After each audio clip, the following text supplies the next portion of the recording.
Hello guys, ಎಲ್ಲರೂ ಹೇಗಿದ್ದೀರಾ? ನಾನು ತುಂಬ ಚೆನ್ನಾಗಿದ್ದೀನಿ. ನಂದು ಇವತ್ತು ಎಕ್ಸಾಮ್ ಇತ್ತು. ಎಕ್ಸಾಮ್ ಬರೆಯೋಕೆಂದು ಹೋಗ್ತಿದ್ದೆ.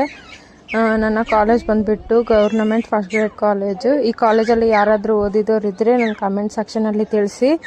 ನನಗೆ ಈ ಕಾಲೇಜಲ್ಲಿ ತುಂಬ ಮೆಮೊರೀಸ್ ಇದೆ. ಕಾಲೇಜ್ ಲೈಫ್ ಗೋಲ್ಡನ್ ಲೈಫ್ ಎಂದು ಹೇಳ್ತಾರೆ. ಇದು ನಿಜಾನಾ ಎಂದೂ ಸಹ ತಿಳಿಸಿ. ನಾನು ರಿಜಿಸ್ಟರ್ ನಂಬರ್ ನೋಡಿಕೊಂಡು ನನ್ನ ರೂಮ್ಗೆ ಹೋಗ್ತಿದ್ದೆ. ನಾನು ಹುಡ್ಕೊಂಡು ನನ್ನ ಕಾಲೇಜೆಲ್ಲ ನೋಡಿದರೆ ನನಗೆ ಡಿಗ್ರಿ ಮೆಮೊರೀಸ್ ಎಲ್ಲ ಬಂದ್ವು. ನನ್ನ ಫ್ರೆಂಡ್ಸ್ನೆಲ್ಲ ತುಂಬ ಮಿಸ್ ಮಾಡ್ಕೊತೀನಿ. ಇವಾಗ ಯಾರೂ ಫ್ರೆಂಡ್ಸ್ ಇಲ್ಲ ನನಗೆ. ಆವಾಗ ತುಂಬ ಜನ ಫ್ರೆಂಡ್ಸ್ ಇದ್ದರು. ಎಕ್ಸಾಮ್ ಮುಗೀತು, ಪೇಪರ್ ತೊಗೊಂಡು ಹೊರಗೆ ಬಂದೆ. ರಾಯಚೂರಿಂದ ಯಾರಾದರೂ ನೋಡ್ತಿದ್ರೆ ನನಗೆ ಕಾಮೆಂಟ್ ಸೆಕ್ಷನಲ್ಲಿ ತಿಳಿಸಿ ಪ್ಲೀಸ್. ಫ್ರೆಂಡ್ಸ್, ಎಲ್ಲರೂ ಸಬ್ಸ್ಕ್ರೈಬ್ ಮಾಡ್ಕೊಳ್ಳಿ. ಯಾರು ಸಬ್ಸ್ಕ್ರೈಬ್ ಮಾಡ್ಕೊತಿಲ್ಲ, ವ್ಯೂಸ್ ಬರ್ತಿವೆ, ಸಬ್ಸ್ಕ್ರೈಬ್ ಬರ್ತಿದ್ದಿಲ್ಲ. ಈ ವಿಡಿಯೋ ನಿಮಗೆ ಇಷ್ಟವಾದರೆ ಲೈಕ್ ಮಾಡಿ, ಶೇರ್ ಮಾಡಿ, ಕಾಮೆಂಟ್ ಮಾಡಿ. ನೂತನ ಕರ್ಕೊಂಡು ಮನೆಗೆ ಹೋಗ್ಬಿಟ್ಟೆ. ಟೇಕ್ ಕೇರ್, ಬಾಯ್ ಬಾಯ್.